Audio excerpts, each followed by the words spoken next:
Solution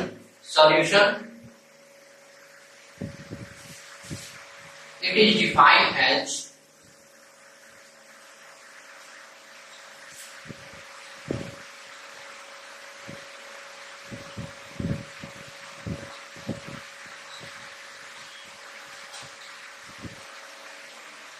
solution एक homogeneous mixture है। Solution को हम लोग ऐसे समझते हैं कि सॉल्यूशन एक होमोजेनियस मिक्सचर है जिसमें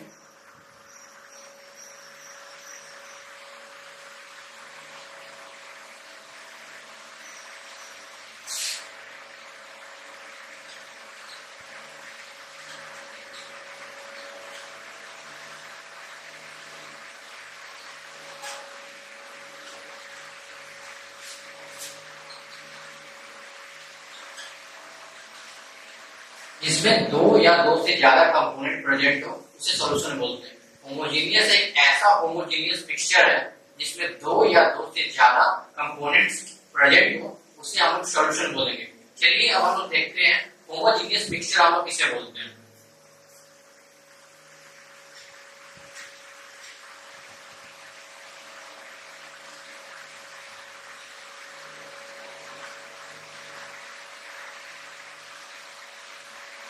होमोजेनियस मिक्सचर को लोग ऐसे समझते हैं कि ऐसा मिक्सचर जो यूनिफॉर्मली डिस्ट्रीब्यूटेड हो।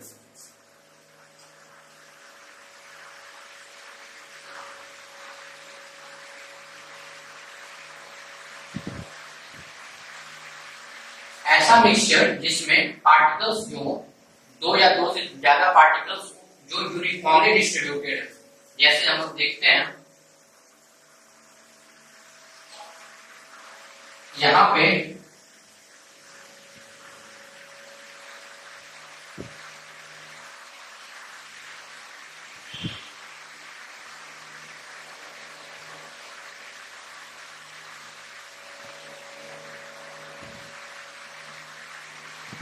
हम लोग देख रहे हैं कि यहाँ पे एक सॉल्यूशन में पार्टिकल्स जो है यहाँ पे यूनिफॉर्मली डिस्ट्रीब्यूटेड है, मतलब कंटेनर में चारों तरफ डिस्ट्रीब्यूटेड है, मगर यहाँ पे एक्यूमुलेट हो गए, यहाँ पे एक्यूमुलेट हो गए, यहाँ पे एक्यूमुलेट हो गए। तो यहाँ पे हम लोग इसे होमोजेनियस मिक्सचर नहीं कहेंगे क्योंकि यहाँ पे यूनिफॉर्मली डिस्ट्रीब्यूटेड नहीं है, मगर यहाँ पे ये सारे जो पार्टिकल्स हैं ये यूनिफॉर्मली डिस्ट्रीब्यूटेड है, इसलिए हम इसे होमोजेनियस मिक्सचर बोलेंगे। एक और डेफिनेशन है जिसमें हम लोग समझ सकते हैं होमोजेनियस मिक्सचर किसे बोलेंगे। होमोजेनियस मिक्सचर को समझने के लिए एक और डेफिनेशन आता है जो है कि the mixtures which cannot be differentiated by naked eye। ऐसा मिक्सचर जो आंख से हम लोग डिफरेंशिएट ना कर पाए कि इसमें ये कंपोनेंट यहाँ पे है, ये कंपोनेंट यहाँ पे है, ये कंपोनेंट यहाँ पे है, जिसमें कंपोनेंट्स को हम लोग खुली आंखों से देख ना पाए उसके सारे कंपोनेंट्स को। जैसे हम लोग देखते हैं ये पानी चीनी का घोल है और यहाँ पे हम लोग पानी और लीफ का पत्तों का एक घोल बनाते हैं।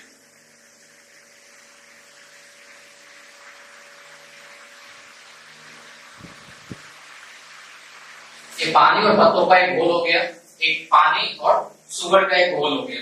यहाँ पे हम लोग देख सकते हैं कि यहाँ पे हम लोग पार्टिकल्स को खुली आंखों से नहीं देख सकते हैं, मगर यहाँ पे हम लोग पत्तों को और पानी को एक साथ अलग अलग डिफरेंशिएट कर सकते हैं कि यहाँ पे एक पत्ता है, यहाँ पे एक पानी है, यहाँ पत्ता है, यहाँ पानी है। यहाँ पे कंपोनेंट्स अलग अलग डिफरेंशिएट हो जा रहे हैं, यहाँ पे नहीं हो रहे। तो ये हम लोग का होमोजेनियस मिक्सचर नहीं होगा क्योंकि हम लोग यहाँ पे खुली आंखों से मिक्सचर को डिफरेंशिएट कर पा रहे हैं, यहाँ नहीं कर पा रहे। तो होमोजेनियस मिक्सचर ये होगा।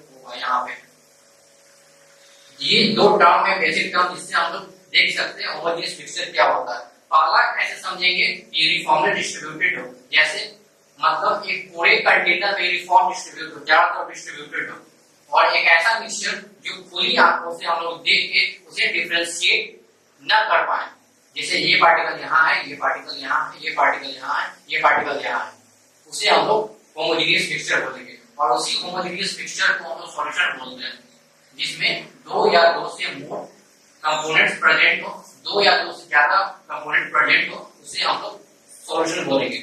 सॉल्यूशन बहुत सारे टाइप के हो सकते हैं। सॉल्यूशन के टाइप्स, सबसे पहले एक सॉलिड सॉल्यूशन होता है हमारे पास, एक लिक्विड सॉल्यूशन होता है और एक गैसियस सॉल्यूशन होता है।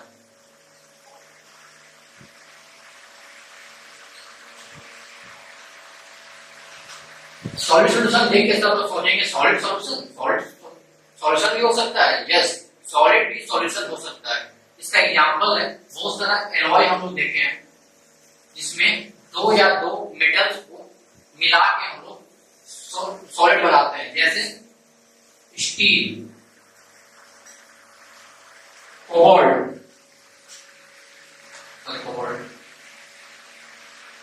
ब्रॉन्ज,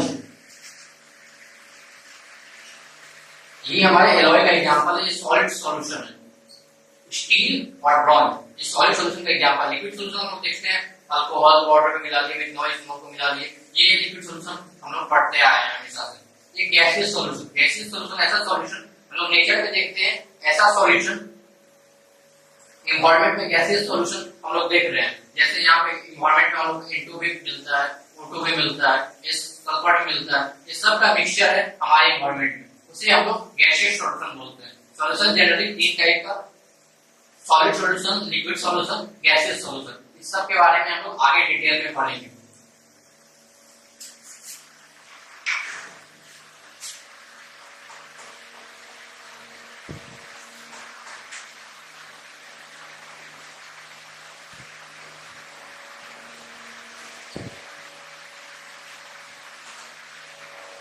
अब according two components of solution,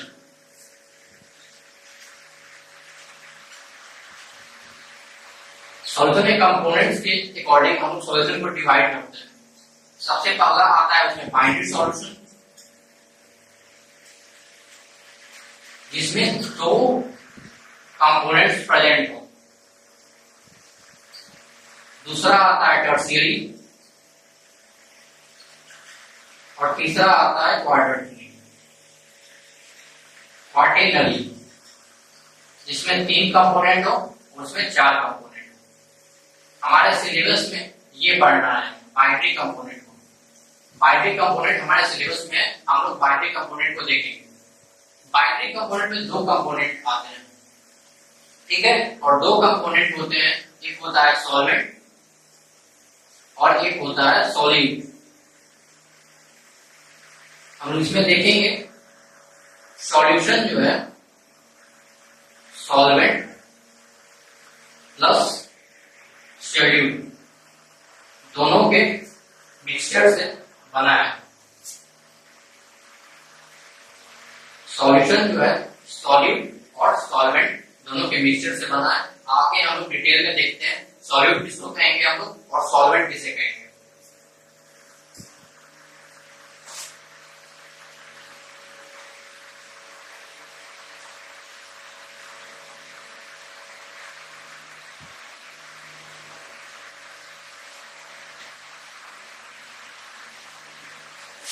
solution हमारे जो सिलेबस में है बाइनरी सॉल्यूशन,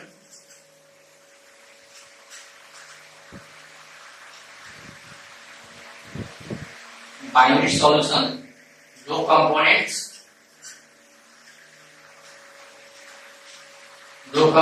आते हैं, सॉल्यूट और सॉल्वेंट।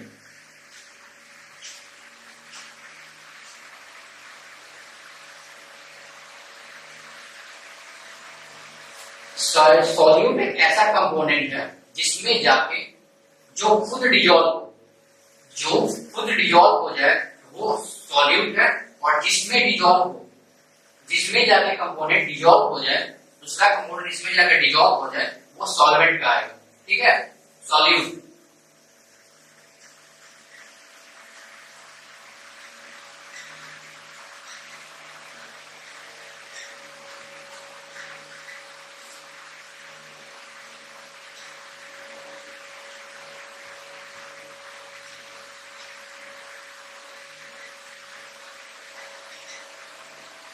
जो डिजॉल्व हो जाए वो सॉल्यूट और जिसमें डिजॉल्व हो जाए वो सॉल्वेंट। ठीक है, एक और चीज सॉल्वेंट का सॉल्यूट का हम लोग देख सकते हैं, सॉल्यूट जो है हमेशा लेसर क्वांटिटी में प्रेजेंट होता है। सॉल्यूट जो है हमेशा लेसर क्वांटिटी, कम क्वांटिटी में प्रेजेंट होता है, और सॉल्वेंट जो है हमेशा एक्स्ट्रा क्वांटिटी में प्रेजेंट होता है। सॉल्वेंट हमेशा एक्स्ट्रा क्वांटिटी में प्रेजेंट होता है। ठीक है, सॉल्यूट लेसर क्वांटिटी में, सॉल्वेंट मोर क्वांटिटी में। एक और चीज हम लोग देखते हैं यहाँ पे, डाई इलेक्ट्रिक कांस्टेंट।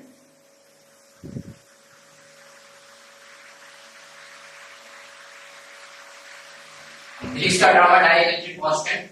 जिस भी कंपोनेंट का डाई इलेक्ट्रिक कांस्टेंट ज्यादा हो वो सॉल्वेंट होगा। ठीक है, जो ज्यादा डाई इलेक्ट्रिक कांस्टेंट हो वो ज्यादा डिसॉल्व करेगा अपने अंदर अदर कंपोनेंट्स। इसलिए हम लोग देखते हैं वाटर का H2O का सबसे ज्यादा डाइइलेक्ट्रिक कांस्टेंट होता है, वाटर का सबसे ज्यादा डाइइलेक्ट्रिक कांस्टेंट होता है, इसीलिए वो बेस्ट सॉल्वेंट माना गया है, क्योंकि वाटर सबको डिसॉल्व कर लेता है अपने अंदर। ठीक है, क्योंकि उसका डाइइलेक्ट्रिक कांस्टेंट सबसे ज्यादा होता है, इसलिए वाटर सबको डिसॉल्व कर लेता है अपने अकॉर्डिंग, इसलिए वो बेस्ट सॉल्वेंट है। चलिए हम लोग यहाँ पे देख लिया बाइनरी सोल्यूशन के बारे में, सॉल्यूट और सॉल्वेंट में डिफरेंस देख लिया, क्या मेन डिफरेंस है, कैसे हम लोग समझेंगे कि सॉल्यूट कौन है, सॉल्वेंट कौन है। आगे हम लोग चल के देखते हैं कंसंट्रेशन टर्म का, सॉल्यूशन पे कंसंट्रेशन टर्म को आगे हम लोग देखते हैं।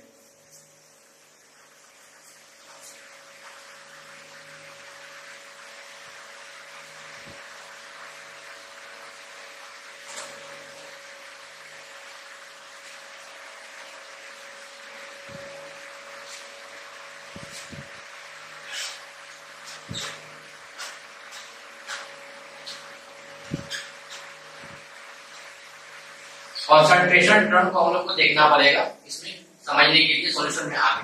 कंसंट्रेशन टर्म है जैसे weight by weight percent ratio, weight by volume percent ratio, volume by volume percent ratio, volume by weight percent ratio, mole fraction, mole parts per million, molarity, molarity,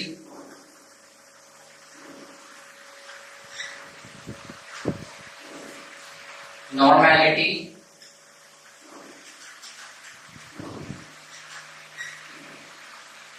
parts per billion. ये concentration term हम लोग को पढ़ना है इस chapter में। ठीक है, ये हम लोग नेक्स्ट क्लास में डिस्कस करेंगे कंसंट्रेशन टर्म के बारे में। Thank you class.